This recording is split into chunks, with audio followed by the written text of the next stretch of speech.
Aadujeevitham cinema കണ്ടവരാരും തന്നെ പൃഥ്വിരാജിന്റെ നജീബ് എന്ന കഥാപാത്രത്തെ മറക്കാനിടയില്ല.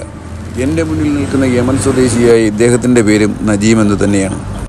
പക്ഷേ ഈ നജീബും സിനിമയിലെ പൃഥ്വിരാജിൻ്റെ കഥാപാത്രമായ നജീബും തമ്മിലുള്ള യഥാർത്ഥ വ്യത്യാസമെന്ന് വെച്ചാൽ, സിനിമയിലെ നജീബ് ആടുകളെ നോക്കുന്ന തൊഴിലിലേക്ക് വന്ന് അകപ്പെടുകയായിരുന്നുവെങ്കിൽ ഈ കാണുന്ന നജീബുമാരെല്ലാം സദീഖ് ഹൈബാലൻ, ഈ കാണുന്ന യമൻ സ്വദേശികളായ നജീബുമാരെല്ലാം അവരെല്ലാം സന്തോഷപൂർവ്വം ഈ തൊഴിലിനെ ഏറ്റെടുത്ത് ചെയ്യുന്ന വ്യക്തികൾ. അങ്ങനെയുള്ള ഇവരുടെ യഥാർത്ഥ ആടുജീവിതത്തിലേക്ക് നമുക്കൊന്ന് പോയി വരാം.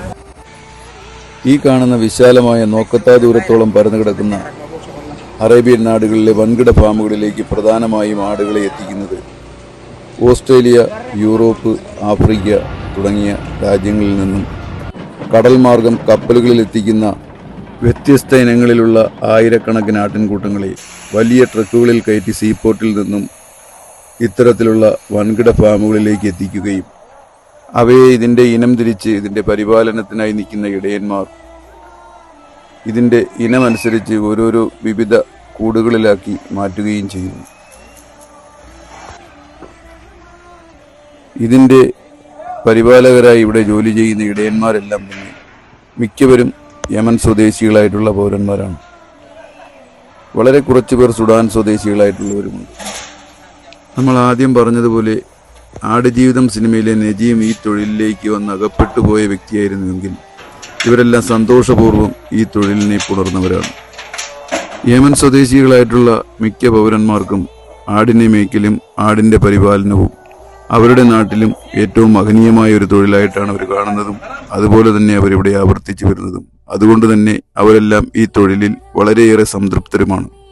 ഇവിടെ തരംതിരിച്ച് വിവിധ കൂടുകളിലാക്കി നിർത്തിയിരിക്കുന്ന ആടുകളെ ഇവിടെയുള്ള ചെറിയ ഫാമുകൾ നടത്തുന്ന കർഷകരായിട്ടുള്ളവരും ചെറിയ കച്ചവടക്കാരും അവരുടെ കൊച്ചു വാഹനങ്ങളിൽ വന്ന് ഇവിടെ നിന്ന് വാങ്ങിക്കൊണ്ടു പോവുകയും ഇവിടെ നിന്നും ചെറുകിട ഫാമുകളിലേക്ക് വാങ്ങിക്കൊണ്ടു പോകുന്ന ആടുകളെ സിറ്റികളിൽ നിന്നും മാറി നൂറുകണക്കിന് കിലോമീറ്റർ അകലെയുള്ള മരുഭൂപ്രദേശങ്ങൾ തുടങ്ങുന്ന സ്ഥലങ്ങളോടനുബന്ധിച്ചുള്ള സ്ഥലങ്ങളിൽ ഇവർ ചെറിയ തടി കഷണങ്ങളും ഈത്തപ്പനയുടെ ഓലകളുമൊക്കെ മറച്ച് ചെറിയ ഷെഡുകൾ ഉണ്ടാക്കി അവിടെ വളർത്തുകയും അവിടെയും ഇതേപോലുള്ള ഒന്ന് രണ്ട് ഇടയന്മാരെ ഇതിൻ്റെ കാവൽക്കാരായി ഏൽപ്പിക്കുകയും അവർ ഈ ആടുകളെ സസൂക്ഷ്മം പരിപാലിക്കുന്നതിനൊപ്പം കുഞ്ഞു കുഞ്ഞു കൃഷികളുമായി ഈ ചെറിയ ഷെഡുകളിൽ അവരുടെ ജീവിതം കഴിച്ചു കൂട്ടുന്നു. ആരോടും ഒരു പരിഭവമോ പിണക്കമോ ഒന്നുമില്ലാതെ വളരെ സന്തോഷത്തോടു കൂടി തന്നെയാണ് അവർ ഈ തൊഴിലിൽ ഏർപ്പെടുന്നതും ഈ ആട്ടിൻകൂട്ടങ്ങളെ പരിപാലിച്ചു പോരുന്നതും.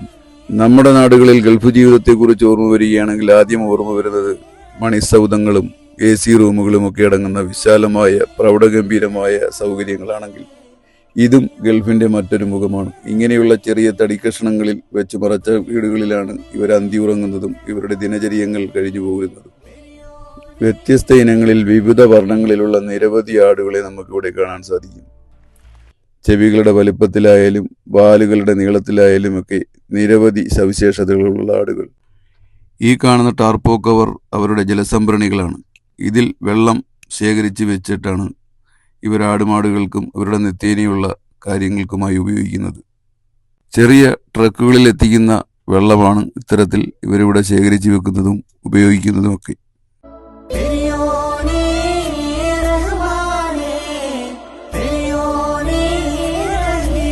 ഈ കാണുന്ന സ്റ്റീൽ ടാങ്ക് വാഹനങ്ങളിൽ ഇവർക്ക് ആവശ്യമായ കുടിവെള്ളം എത്തിക്കുന്ന സംഘങ്ങളും ഇവിടെ നിരവധിയാണ്. ജനവാസ മേഖലകളിൽ നിന്നും നൂറുകണക്കിന് കിലോമീറ്റർ അകലെ മാറി ഗൾഫിന്റെ പകിട്ടൊന്നുമില്ലാതെ അവർ അവരുടെ കർത്തവ്യങ്ങളിൽ ഏർപ്പെട്ട് സന്തോഷപൂർവ്വം കഴിഞ്ഞു പോരുന്നു. ഇവരെല്ലാം കൃത്യമായ ഇടവേളകളിൽ അവരവരുടെ നാടുകളിൽ പോയി വരുന്നവരുമാണ്. ഇങ്ങനെ ഈ ചെറുകിട ഫാമുകളിൽ പരിപാലിപ്പിക്കപ്പെടുന്ന ആടുകളെ ഇവിടെ നിന്നും പിന്നീട് ചെറിയ വാഹനങ്ങളിലാക്കി വിൽപ്പനയ്ക്കായി ജനവാസ കേന്ദ്രങ്ങളിലേക്ക് ചെറുവണ്ടികളിലേക്കായി എത്തിച്ച് ഇവിടെ വെച്ചവർ ആവശ്യക്കാർക്ക് വിതരണം ചെയ്യുകയാണ് പതിവ്. നമ്മുടെ നാടുകളിൽ കോഴികളെ പൗൾട്രി ഫാമിൽ നിന്നും വാങ്ങുന്നത് പോലെ ഒന്നോ രണ്ടോ കോഴികളെയൊക്കെ വാങ്ങുന്നത് പോലെയാണ് ഇവിടുത്തുകാർ ഇവരിൽ നിന്നും ഒന്നും രണ്ടും മൂന്നും ആടുകളെയൊക്കെ വാങ്ങി ഈ ഇങ്ങനെ വിൽക്കപ്പെടുന്ന സ്ഥലത്തിനടുത്ത് തന്നെ സാൾട്ടർ ഹൗസുകളും കാണും. സർക്കാരിന്റെ അംഗീകാരത്തോടു കൂടിയ സർക്കാർ അധീനതയിൽ പ്രവർത്തിക്കുന്ന അറവുശാലകളിൽ എത്തിച്ച് ഈ അറവുശാലകളിൽ ഇവയെ കൃത്യമായി പരിശോധിക്കാനുള്ള വെറ്റിനറി ഡോക്ടർമാരും എപ്പോഴും സജീവമായിരിക്കും. ഇങ്ങനെ വെറ്റിനറി ഡോക്ടർമാർ ഇവയ്ക്ക് അസുഖമൊന്നുമില്ലെന്ന് സാക്ഷ്യപ്പെടുത്തിയതിനു ശേഷം നല്ല വൃത്തിയോടുകൂടി പ്രവർത്തിക്കുന്ന ഇങ്ങനെയുള്ള സാലറി ഹൗസുകളിൽ ഇവയെ കൃത്യമായി നല്ല വൃത്തിയോടും വെടുപ്പോടും കൂടി കട്ട് ചെയ്ത് ആവശ്യക്കാരന് നൽകുന്നു. ഇങ്ങനെ ഇവിടെ നിന്നും കട്ട് ചെയ്ത് കൊണ്ടുപോകുന്ന മാംസങ്ങൾ ഓരോരുത്തരുടെ തീന്മേശകളിലേക്ക് കൃത്യമായി എത്തുകയും ചെയ്യുന്നു. ഇങ്ങനെയുള്ള